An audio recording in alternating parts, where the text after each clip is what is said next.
বন্ধুরা, ফেসবুক আর ইউটিউবের common box খুললেই একটা কথাই যেন ভেসে উঠতেছে। সব জায়গায় লেখা হচ্ছে রাগ করলা, রাগ করলা। এই রাগ করলা পোস্ট দিয়েই সব জায়গায় ভরে ফেলাচ্ছে। টাইম লাইন ভরে আছে রাগ করলা পোস্ট দিয়ে। সবাই নিজের মনের মতো একে ওকে আদেশ দিচ্ছে, উপদেশ দিচ্ছে, টিটকারি করছে। সবার শেষে বলছে রাগ করলা। এই শব্দ বন্ধনীর উৎসস্থল কি সেটা খোঁজ করতে গিয়ে মূল ভিডিওগুলোর সন্ধান পেলাম। এক লোক যে নিজেকে কবিরাজ বলে দাবি করছে, মূলত সে নাকি অভিনেতা, ভাইরালের জন্য এসব করে। সে বিভিন্ন জনের কাছে গিয়ে তাদের হাত ধরে আর খুবই বিজ্ঞের মতো কথা বলে। তার বলা কথাগুলো এরকম: তুমি মানুষের কাছে ভালো উদ্দেশ্য নিয়ে যাও, গিয়ে ক্ষতির মুখে পড়ো, বলো ঠিক। অপর পক্ষ বলে হ্যাঁ ঠিক। তারপর কবিরাজ লোকটা বলে কি রাগ করলা? অন্যের বিপদের সময় তুমি এগিয়ে যাও, কিন্তু তোমাদের বিপদের বেলায় কাউকে কাছে পাও না, বলো ঠিক। হ্যাঁ ঠিক। কবিরাজ বলে কি রাগ করলা?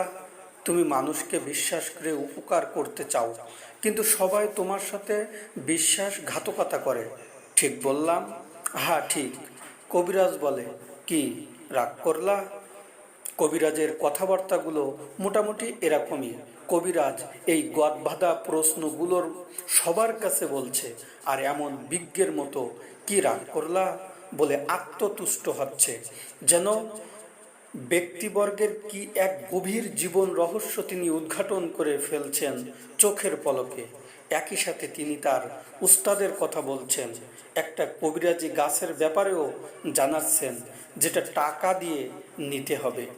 মোটামুটিভাবে বলা যায়, রাস্তার সাধারণ সরল প্রাণ মানুষগুলোকে হকচকিয়ে দিয়ে যদি কিছু আয় উপার্জন করা যায়, সেটাই তার ধান্দা।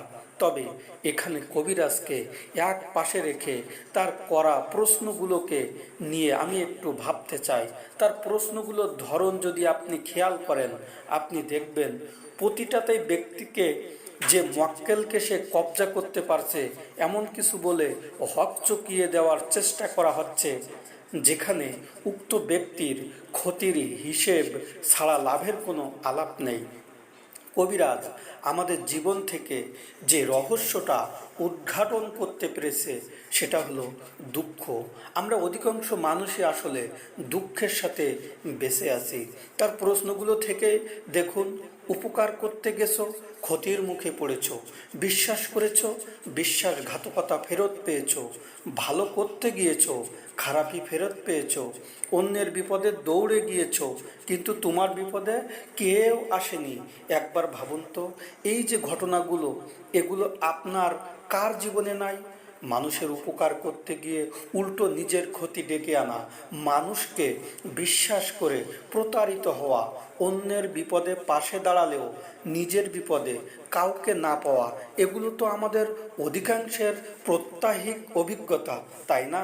ব্যক্তিগত জীবনে, ব্যবসায়িক জীবনে, চাকরি বা সাংসারিক জীবনে, জীবনের এই ঘাত প্রতিঘাত সঙ্গে নিয়েই তো আমরা বেঁচে আছি। কবিরাজ এই খুবই কম, খুবই সাধারণ, অতি চেনা পরিচিত কথাগুলোই কিন্তু বলছে। তার আলাপে এমন আশ্চর্য হওয়ার মতো কিছু নেই যে তাকে খুব আলাদা মনে হতে হবে। তারপরও অনেক মানুষের কাছে লোকটা গ্রহণযোগ্যতা পাচ্ছে, অন্তত রাস্তার সাধারণ পথচারী, কর্মমুখী, ঘর ফেরত লোকজনের কাছে। কিন্তু কেন পাচ্ছে? কারণ মানুষ চায় তার দুঃখগুলোকে কেউ সমব্যথী হোক, কেউ তার দুঃখগুলো জানুক, কেউ তার কষ্টগুলো নিয়ে সত্যিকারভাবে সমবেদনা জ্ঞাপন করুক, কেউ তার কাঁধে হাত রাখুক আর বলুক জীবনে এগুলো হয়, এগুলো জীবনের অংশ, মেনে নাও।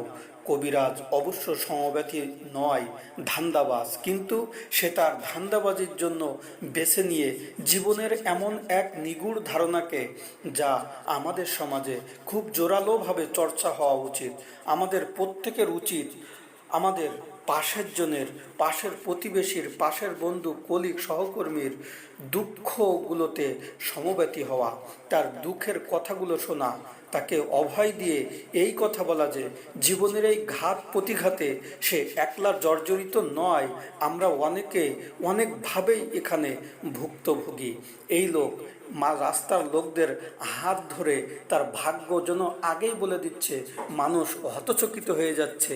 কিন্তু এটা সবার জীবনের একই কাহিনী, লোকটা ইনকামের জন্য এই পথ বেছে নিয়েছে। তবে ভাগ্যে বিশ্বাস করা সম্পূর্ণ কুফরি, ঈমান নষ্ট হয়ে যাবে। তাই আল্লাহ তাআলা আমাদের এ থেকে বিরত থাকার তৌফিক দান করুন। আল্লাহুম্মা আমিন।